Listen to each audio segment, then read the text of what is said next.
The teen horror revival continues. We've got the latest. I can't go home. When I get there, they're waiting for me. The X-Files cancer man, William B. Davis, reveals his true identity. Plus, Amanda Finch has some suggestions for the writers of TV's top sci-fi shows. The spaciest automobiles ever built, Watchmen creator Alan Moore, and even more.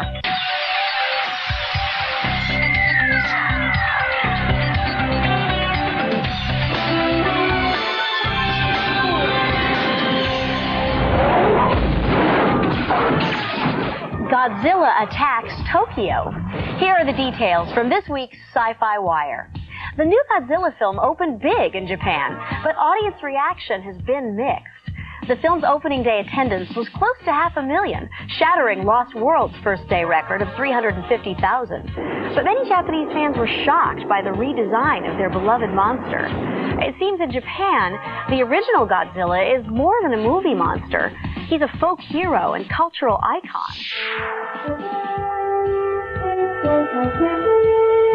To celebrate their launch of the digitally remastered original Star Trek series, the Sci-Fi Channel and Best Western are co-sponsoring a special Star Trek sweepstakes.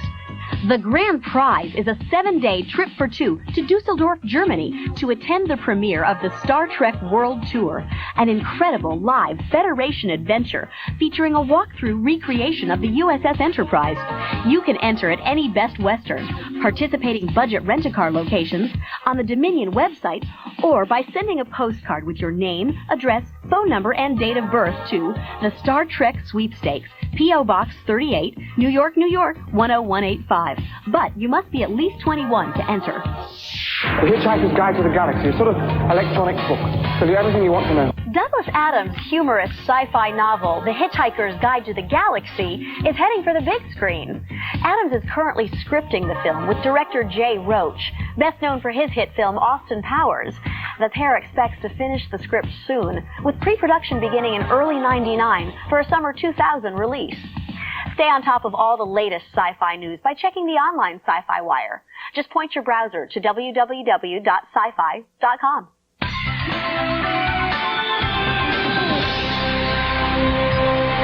This time of year, I find myself all a-twitter. There's an extra spring in my step and a song on my lips. Yep, you guessed it. The new fall TV season is almost here. Of course, by November, I'll probably have endured a couple of episodes of Shannon Doherty's new teenage witch show, Charmed, not to mention accidentally watching a few episodes of Earth Final Conflict. By then, I'm sure I'll be back to my old cynical self. But for now, at least, let's consider me a television optimist. Nothing has reinforced my faith in TV land lately like Buffy the Vampire Slayer. This show gracefully walks the fine line between campy and cool. Season 2 had a cliffhanger literally from hell, leaving Angel down under, where things could get even hotter for the troubled vampire with a rumored spin-off series in the works. Star Trek Voyager is getting yet another facelift. On screen. This year they're really going home, apparently to become Star Trek The Next Generation. You can expect to see even more of 36, 26, 37 of 9 since the beautiful Jerry Ryan did so much for the ratings last season. And Voyager's oft-forgotten older sister, Deep Space Nine, heads into its 7th and final season. A cliffhanger left us with the death of Dax and the exodus of Sisko, so expect one heck of a swan song. And check out the new Sliders. This Lost in Place series has benefited from the move to the Sci-Fi Channel, abandoning the lame movie rip-off of the weak plots such as Twister World and Island of Dr. Moreau World in favor of real sci-fi. New series set to both delight and punish us include a remake of Fantasy Island, starring Malcolm McDowell. Welcome to Fantasy Island. And the horrific Hollyweird from the bizarre pairing of Wes Craven and Sean Cassidy. Speaking of weird, there's the new syndicated... Wait, let me regain my composure. The Crow Stairway to Heaven. Highlander will spin off a new series with an immortal chick swinging her sword. Maybe they'll call it Highlander Warrior Princess. And someone, somewhere, allowed Mortal Kombat to become a TV series. I'm getting more cynical as we speak. Are there no new ideas? We're on our 4th Star Trek series, remaking Fantasy Island, Mortal Kombat, The Crow, and now Highlander, already a movie remake, is ripping off Xena, and we've got 2 shows on the air about teenage witches. What's next? Buffy the Vampire Princess? Deep Space 90210? I'm Amanda Finch, and I'm going to read a book. Thanks, Amanda. I like her. One big reason I'm looking forward to the fall TV season is The X-Files. One of my favorite characters on the show is Cigarette Smoking Man, played by William B. Davis.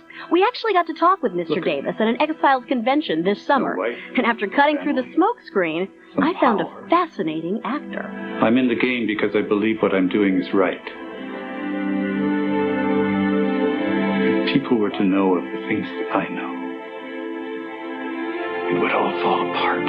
Since episode 1, William B. Davis has been looming in the shadows as the infamous cigarette smoking man. Then, last year, viewers were led to believe the character had been killed. But as we all know, nothing is quite what it seems in the world of the X-Files. You just don't know what's going to come out of Chris Carter's brain. I mean, we laugh and say he spent too much time in the sun when he was surfing, and he said he spent too much time getting water up his system, but whatever. It's done something very strange to his brain.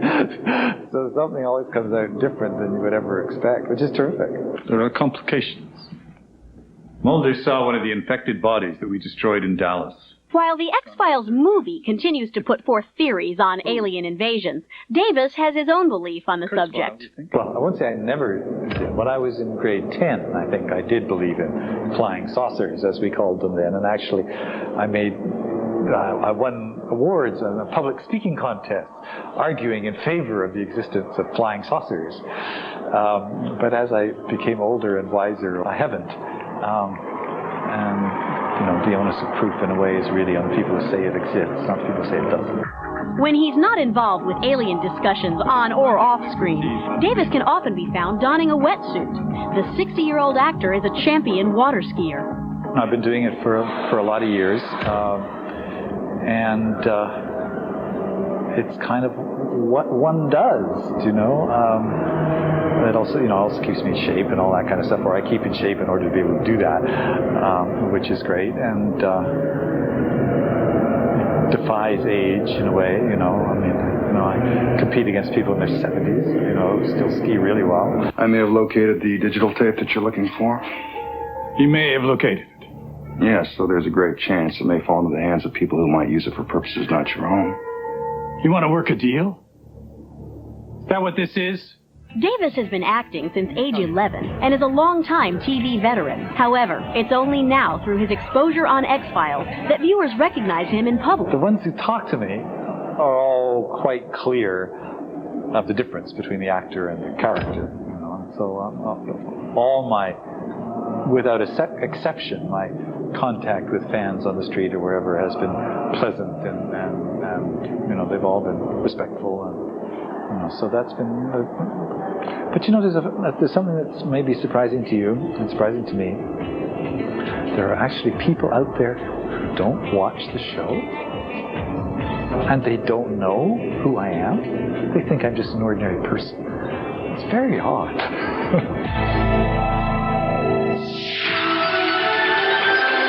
Coming up, the big teen horror craze continues. And later, graphic novelist Alan Moore, creator of Watchmen and Swamp Thing.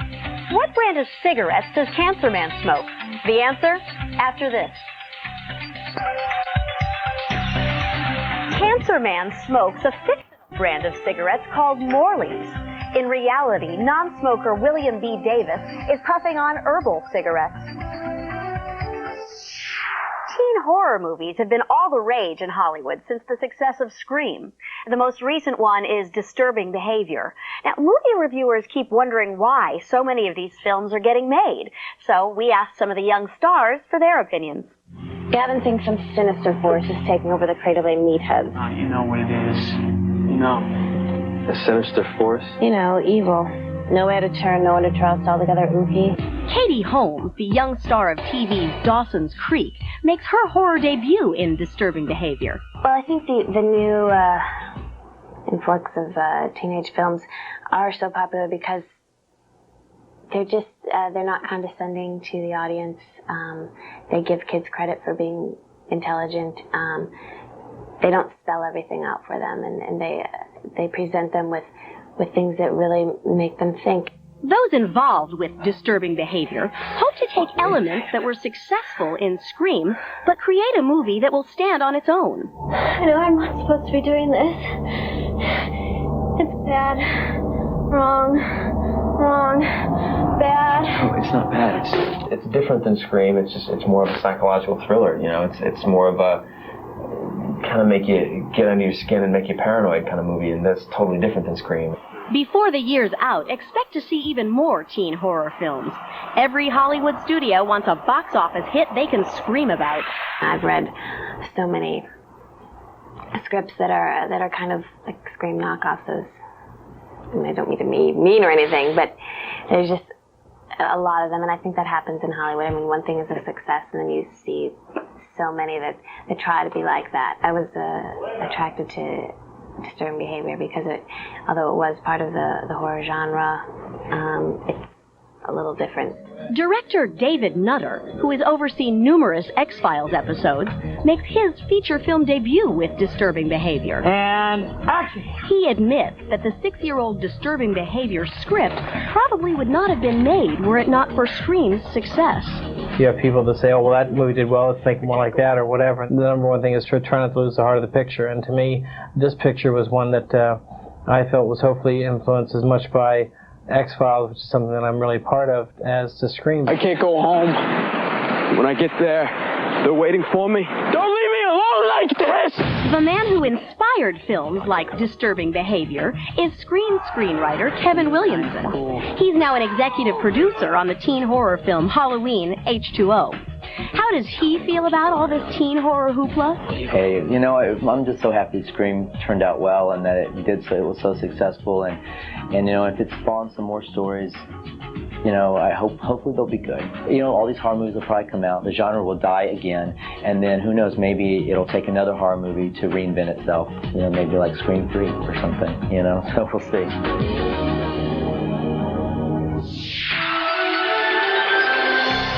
Coming up, some amazing fantasy dream cars. And a Godzilla fan shows us his monstrous collection. Be sure to log on to the Dominion and check out these cyber events. Enter the Dominion at www.scifi.com.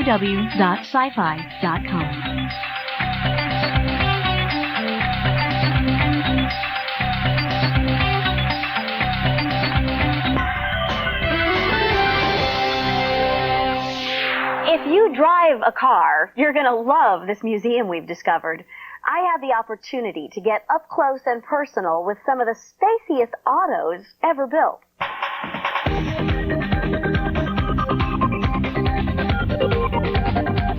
Once upon a time, the future looked like this. These are dream cars, handmade prototypes built mostly in the 1950s. The major auto manufacturers created them to give consumers a look into automotive Tomorrowland. Recently, I went back to the future to see a collection of dream cars at the Peterson Automotive Museum in Los Angeles. The exhibit covered the golden era of the dream car, from the late 30s to the early 60s. My guide was museum director Ken Gross. Manufacturers wanted to excite people about the cars that they were selling, and to do that, they showed them these supposed cars of the future. They also wanted to test people's reactions to different ideas, wheel treatments, wraparound windshields, whether sleek new bodies and shapes. And by putting these cars on display for people and talking to them at car shows, they had a pretty good idea of what was going to sell in the future and what wasn't. Unlike the very practical concept cars that Detroit designers come up with today, these prototypes oozed bold styling, grand visions, and a sense of infinite possibility. Well, what can we learn from the dream car era? Well, I think stylists who come here, and we've had a lot of automotive stylists, like to look back and look at the free expression and the feeling that their counterparts might have had 30 or 40 years ago. These guys were not afraid. Among my favorites in the exhibit were the glass-topped 1954 Pontiac Bonneville Special, very Judy Jetson, and the 1953 Buick Wildcat. With this sleek beauty, General Motors pioneered the fiberglass body. On the front wheel here, you have a fixed hubcap with a brake scoop to cool the brakes, and that's something that never went into production, but it was an idea that they tried. And it stays put. It stays put, but the wheel rolls around. Exactly. And in the back, you'd almost think that you were driving a speedboat, because that's really what the effect that they wanted. The strakes down the center, the exhaust through the back. I also developed a crush on the 1954 Dodge Fire Arrow. They actually manufactured a couple of dozen of these, and owners included Frank Sinatra, Dean Martin, and Sammy Davis Jr. The two-seater flaunted a sassy checkered interior and a clock in the center of the steering wheel. Another nice thing are these transparent sun visors. Oh, that's great. So you can see through them when they were down in a car like this, but they also block the light. Sadly, most of the dream cars ended up rusting in junkyards, or, like this one, in a farmer's field. And by the mid-'60s, the car companies had stopped building them. In the 50s, when most of these cars were built, there was really no intention to build them the way they were. They were more to gauge ideas, and they were more to test individual components. Today, manufacturers are a little more practical. They're not going to show you a car like a rocket because they're unlikely to build one. Today's vehicles are technologically far more advanced than any of the dream cars. But personally, I'd give up technical improvements any day to drive a car that is a work of sci-fi art.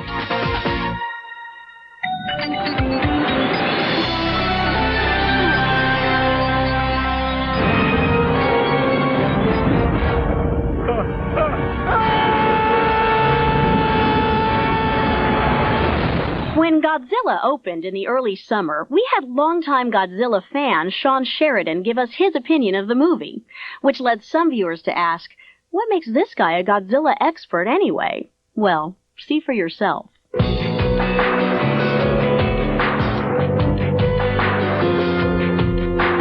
I collect sci-fi toys, action figures, but the main part of my collection is Godzilla toys. I collect all the different versions of Godzilla, all his rivals and allies, as well as lots of other Japanese monsters. In addition to Godzilla toys, I also collect the movies on tape. I have every single Godzilla film on video. I have lots of soundtracks to the Godzilla films. I have a Godzilla lighter, a Godzilla toothbrush holder, a Godzilla soap dish, and a Godzilla keychain.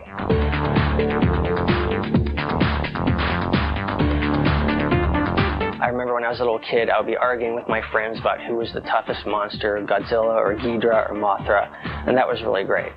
Kind of like the way the Star Trek mythology is very big and you have lots of fans. Same thing with the Godzilla films.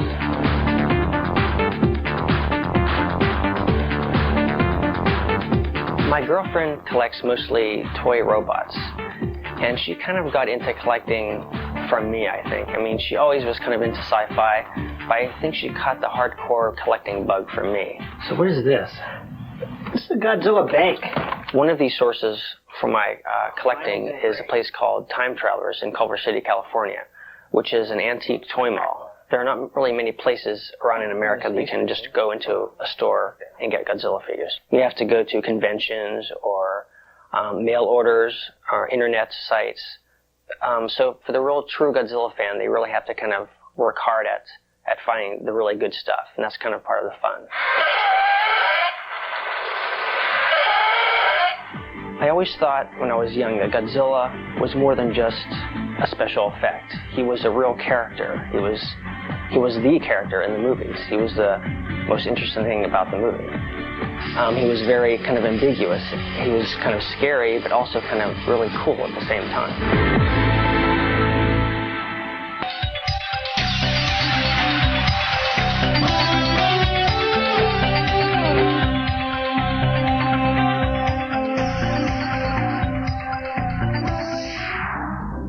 If you've ever read Watchmen, you know its creator, Alan Moore, is one of the groundbreaking storytellers in comics today. Out of curiosity, we headed for England to find out what makes this Watchman tick. I don't know. It's always difficult to say what you've brought to a particular field, whether you would have done it differently. I mean, with Watchmen, as far as I can remember, my intention was to make the comic book capable of dealing with adult themes and a more grim, gritty, realistic view of the superhero and his world. So grim and gritty, in fact, that some shops refuse to carry Moore's work. For instance, From Hell has been seized by police in a number of countries, including the UK, Australia, Canada, and the US. But Alan insists that he's only writing about the real world and its real people. People like you and me, or at least like Alan. I believe that almost everybody has a multifaceted personality. So, if you're writing a character that is, for example, very cowardly, then it would be instructive to actually go back to the last time in your life, the time that you didn't tell anybody about, when you did something that was low and cowardly, and then amplify that emotion. And the same goes if you're doing a character that is particularly noble. Though once considered underground, Alan's audience continues to grow. In fact, Hollywood studios are developing both From Hell and an upcoming war comic called The League of Extraordinary Gentlemen. I don't know if there is an underground anymore, is there? It's not like I'm an outsider who came in. I think I'm an outsider, and then the walls of the building that I was outside just collapsed of their own accord. Everybody's outside now. This is the 20th century. You know, we're sort of... I don't think there are any insiders anymore, perhaps in the stock markets, but not in real life. That's all the time we have for this week. We'll be back with more sci-fi entertainment next week. See you then.